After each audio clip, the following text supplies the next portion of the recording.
Et quand j'entends les gens qui prient beaucoup, qui jeûnent beaucoup là, il y a l'orgueil là-dedans.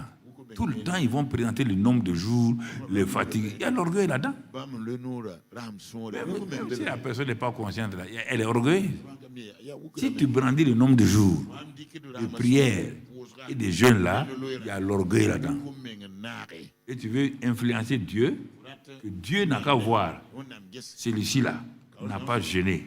Toi, tu as jeûné 19 jours. Dieu répond à celui-ci là. Tu laisses. Tu es en train de dire à Dieu qu'il est injuste.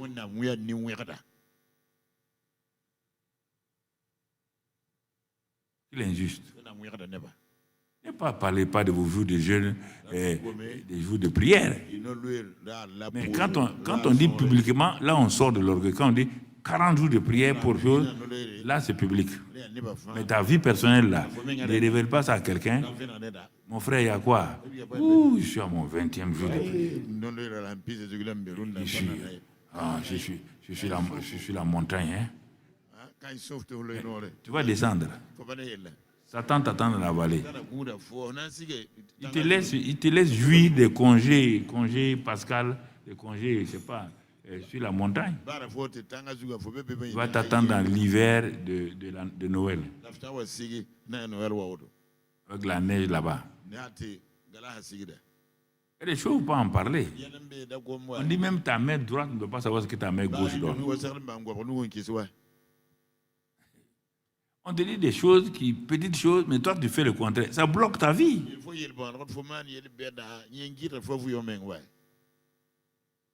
Ça bloque ta vie. Il y a des gens, quand les juifs qui donnent 500 000 francs d'offrande à Dieu, toute l'église doit savoir qu'ils ont donné 500 000. Ils vont faire tout pour que les gens sachent. Quand ils sortent, ils me disent, hey, vraiment, moi j'aime la vision du pasteur. Hein?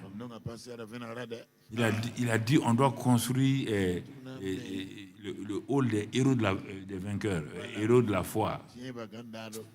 Non, l'homme là, il veut chercher un moyen pour parler de lui.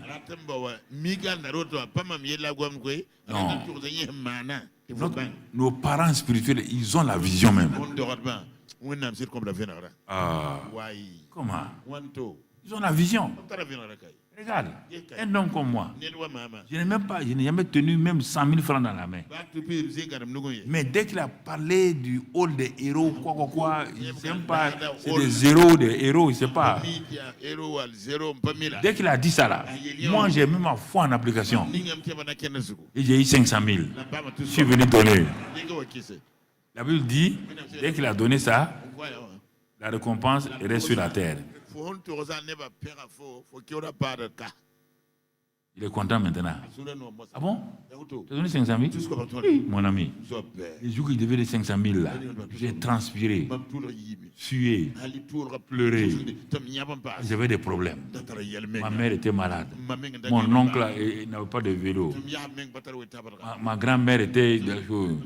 Mais j'ai décidé d'obéir à Dieu. Et j'ai obéi. Et tu as eu ta récompense. Le ciel efface ça. Tu as eu ta récompense.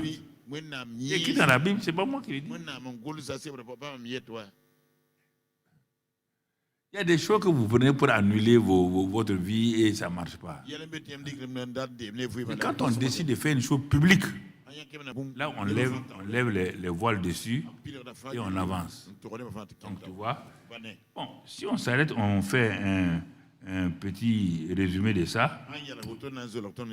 On se pose la question, Seigneur, nous croyons avoir compris un certain nombre de choses. Oui, nous sommes des étudiants, en même temps on est conquérants vainqueurs. Et on avance tout en apprenant. On avance. Regardons maintenant ce que je vais dire là. Je vais parler rapidement dans l'Ancien Testament de notre Père, où Jésus a dit, donne-nous notre pain quotidien.